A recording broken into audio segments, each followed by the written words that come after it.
여러분, 솔직히 가슴에 손을 얹고 생각해 봅시다. 정말 열심히 살지 않아서 지금 부자가 아닌 걸까요? 아침 일찍 일어나 만원 지하철에 몸을 싣고 상사 눈치 보며 야근하고 주말엔 피곤한 몸을 이끌고 자기계발서나 유튜브를 봅니다. 그런데 왜 내 삶은, 내 통장 잔고는 드라마틱하게 변하지 않을까요? 우리는 속았습니다. 노력은 배신하지 않는다는 말은 반만 맞고 반은 틀렸기 때문입니다. 많은 분들이 이렇게 생각합니다. 내가 아직 성공하지 못한 건 노력이 부족해서야. 혹은 나는 저들처럼 타고난 사업 수완이나 투자 감각이 없어서야. 소위 재능충이라고 불리는 사람들을 보며 박탈감을 느끼죠. 하지만 오늘 소개해드릴 책 앤더스 에릭슨 박사의 피크는 여러분의 그 생각을 산산조각 내버릴 겁니다. 혹시 1만 시간의 법칙이라고 들어보셨나요? 어떤 분야든 1만 시간을 투자하면 전문가가 된다는 말콤 글래드웰의 주장 말입니다. 그런데 이 법칙의 원작자인 에릭슨 박사는 말합니다. 그건 완전히 틀린 해석이다 라고요. 단순히 1만 시간을 채운다고 해서 부자가 되거나 전문가가 되는 게 아닙니다. 만약 그렇다면 20년 동안 운전한 택시 기사님들은 모두 카레이서가 되어야 하고 매일 밥을 짓는 주부님들은 미슐랭 셰프가 되어야겠죠. 우리가 하는 대부분의 노력은 그저 단순 반복에 불과합니다. 익숙한 것을 편안하게 반복하는 것. 에릭슨 박사는 이것을 순진한 연습, 나이브 프랙티스라고 부릅니다. 이 순진한 연습은 실력을 향상시키지 못합니다. 오히려 나쁜 습관을 고착화시킬 뿐이죠. 주식 투자를 10년 했다고 해서 수익률이 보장되지 않는 이유가 바로 여기에 있습니다. 발전 없는 반복은 시간 낭비일 뿐입니다. 그렇다면 도대체 어떻게 해야 할까요? 어떻게 해야 평범한 우리가 천재들의 뇌를 훔쳐 부의 추월 차선에 올라탈 수 있을까요? 정답은 바로 의식적인 연습, 딜리버리트 프랙티스입니다. 오늘 영상에서는 이 의식적인 연습을 통해 여러분의 경제적 능력을 극한으로 끌어올리는 구체적인 방법을 알려드리겠습니다. 끝까지 집중해주세요. 당신의 인생이 바뀔 수도 있는 시간입니다. 먼저 재능에 대한 환상부터 깨봅시다. 천재의 대명사 모차르트. 그는 정말 신이 내린 재능을 가졌을까요? 7살 때 절대음감으로 사람들을 놀라게 했다고 하죠. 하지만 연구 결과 모차르트는 4살 때부터 아버지에게 지독한 훈련을 받았습니다. 당시 악기들은 현대와 달리 음정을 맞추기 어려웠는데 어린 시절부터 수천 시간 동안 특정 음을 듣고 구별하는 훈련을 했기 때문에 절대음감이 만들어진 것입니다. 실제로 일본의 한 연구팀이 24명의 아이들을 대상으로 실험을 했습니다. 아이들에게 깃발을 보여주며 피아노의 특정 코드를 연결해주는 훈련을 시켰죠. 결과는 충격적이었습니다. 훈련을 마친 모든 아이들이 완벽한 절대음감을 갖게 되었습니다. 즉, 재능은 타고나는 것이 아니라 올바른 방법으로 만들어지는 것입니다.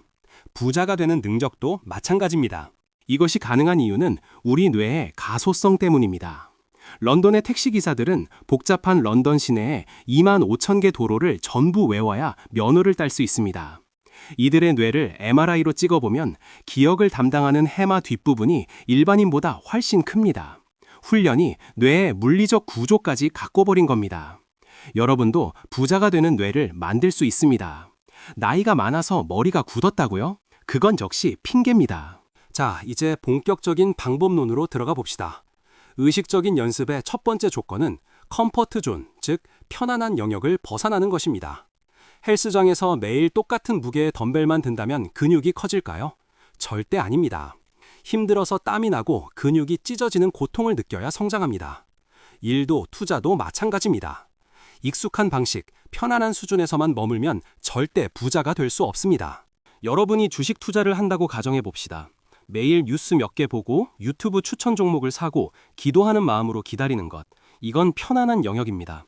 컴포트 존을 벗어난다는 건 내가 모르는 낯선 산업 리포트를 읽고 재무제표를 뜯어보며 머리가 아플 정도로 분석하고 내 판단이 틀렸을 때 왜 틀렸는지 뼈아픈 복기를 하는 과정입니다. 이 고통스러운 과정 없이는 수익률도 없습니다. 두 번째 조건은 구체적인 목표가 있는 연습입니다. 그냥 골프 잘 치고 싶다, 부자가 되고 싶다 같은 막연한 목표는 소용없습니다. 연속으로 퍼팅을 5번 성공시키겠다. 이번 달에는 지출을 10% 줄이고 부업으로 50만 원을 더 벌겠다처럼 아주 구체적이고 측정 가능한 목표를 세워야 합니다. 목표가 선명할수록 우리 뇌는 그 목표를 달성하기 위해 최적화됩니다. 세 번째, 가장 중요한 피드백입니다. 내가 무엇을 잘못하고 있는지 즉각적으로 알아야 합니다. 혼자서 아무리 열심히 연습해도 자세가 틀렸다면 시간 낭비입니다. 세계적인 바이올리니스트들도 스승이 있습니다. 여러분의 재테크 방식, 사업 방식에 대해 쓴소리를 해줄 멘토나 정확한 데이터가 필요합니다. 피드백 없는 노력은 눈을 가리고 운전하는 것과 같습니다. 에릭슨 박사는 전문가와 비전문가를 가르는 결정적인 차이로 심적 표상이라는 개념을 제시합니다. 말이 좀 어렵죠? 쉽게 말해 대상을 보는 마음속의 고해상도 지도입니다.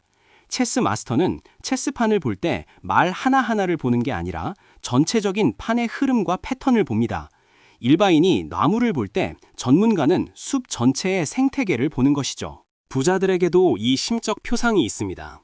일반인은 아파트를 볼 때 그냥 집이네, 비싸네 라고 생각합니다.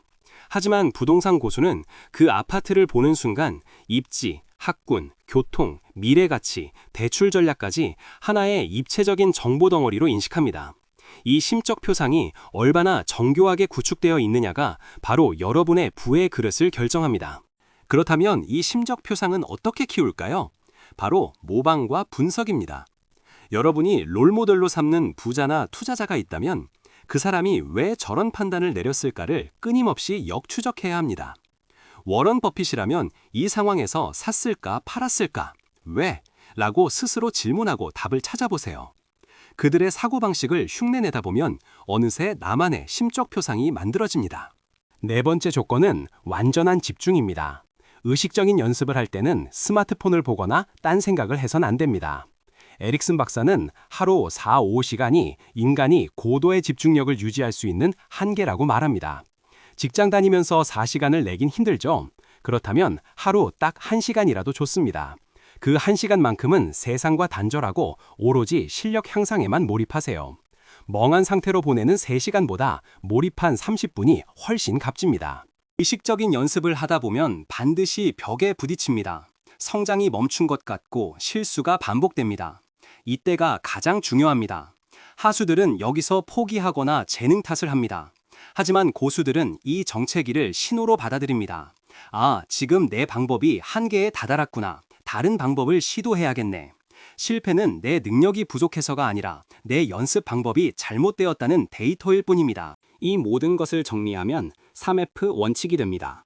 포커스, 집중, 피드백, 픽스, 수정. 집중해서 수행하고 결과를 피드백받고 문제점을 수정해서 다시 시도한다. 이 단순한 사이클을 수천, 수만 번 반복한 사람이 바로 전문가이고 부자입니다. 주식 매매 일지를 쓰든 사업 아이템을 테스트하든 이 3F를 적용하고 계신가요? 아니면 그저 운이 좋기만을 바라고 계신가요? 혹시 지금 너무 늦었다고 생각하시나요? 에릭슨 박사는 70대의 노인도 훈련을 통해 단기 기억력을 획기적으로 향상시킨 사례를 보여줍니다. 우리 뇌는 죽을 때까지 변합니다. 여러분이 40대든 50대든 지금부터 의식적인 연습을 시작하면 1년 뒤, 3년 뒤, 5년 뒤의 모습은 완전히 달라질 수 있습니다. 늦은 것은 없습니다.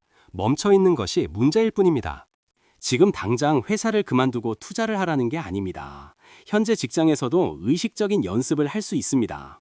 매일 작성하는 보고서, 매일 하는 회의도 연습의 장으로 만드세요. 지난번보다 더 설득력 있게 말하려면 어떻게 해야 할까? 이번 기획안을 상사가 반려한다면 이유는 뭘까? 이렇게 직무 능력을 극한으로 올리면 몸값이 오르고 그것이 곧 투자 시드머니가 됩니다. 최고의 투자는 바로 자기 자신에게 하는 투자라는 말 너무 식상하죠? 하지만 피크를 읽고 나면 이 말의 진짜 의미를 알게 됩니다. 주식 시장은 폭락할 수 있고 부동산 경기는 얼어붙을 수 있습니다. 하지만 여러분의 뇌 속에 만들어진 고도의 심적 표상, 문제를 해결하는 능력은 누구도 뺏어갈 수 없는 자산입니다. 이 자산이 있다면 빈털터리가 되어도 다시 일어날 수 있습니다. 그럼 오늘부터 무엇을 해야 할까요? 거창한 계획 말고 작은 루틴부터 만드세요. 매일 아침 경제기사 10개를 읽고 요약하기. 매일 저녁 소비 내역을 복기하고 불필요한 지출 찾기. 단 그냥 하지 말고 의식적으로 하세요. 왜 이 기사가 나왔을까? 왜 이 돈을 썼을까? 질문을 던지며 뇌를 괴롭히세요. 그 불편함이 여러분을 부자로 만듭니다. 혼자 하기 힘들다면 환경을 만드세요. 서로에게 피드백을 줄 수 있는 스터디 그룹에 들어가거나 쓴소리를 해줄 수 있는 멘토를 찾아가세요. 인간의 의지는 약합니다. 의지를 믿지 말고 시스템을 믿으세요. 강제로 할 수밖에 없는 환경에 여러분을 던져넣는 것, 그것이 의식적인 연습을 지속하는 비결입니다. 기억하세요. 세상에 태어날 때부터 투자의 귀재인 사람은 없습니다. 워런 버핏도 손정희도 처음에는 초보였습니다. 그들은 그저 남들보다 더 일찍, 더 올바른 방법으로 더 오랫동안 의식적인 연습을 했을 뿐입니다. 천재라는 단어 뒤에 숨어 노력을 멈추지 마세요. 여러분도 할 수 있습니다. 책 피크는 말합니다. 인간의 잠재력은 정해진 것이 아니라 만들어가는 것이다. 여러분의 한계를 스스로 규정짓지 마십시오. 오늘 말씀드린 컴포트존 벗어나기, 명확한 목표, 즉각적인 피드백, 그리고 완전한 집중, 이 네 가지를 기억하고 실천한다면 여러분은 반드시 경제적 자유라는 정상, 피크에 도달할 수 있을 것입니다. 단순한 노력을 넘어 성장을 위한 진짜 연습을 오늘부터 시작해 보시길 바랍니다. 이 영상이 여러분의 인생을 바꾸는 작은 계기가 되었다면 구독과 좋아요 부탁드립니다. 여러분의 성공을 진심으로 응원합니다.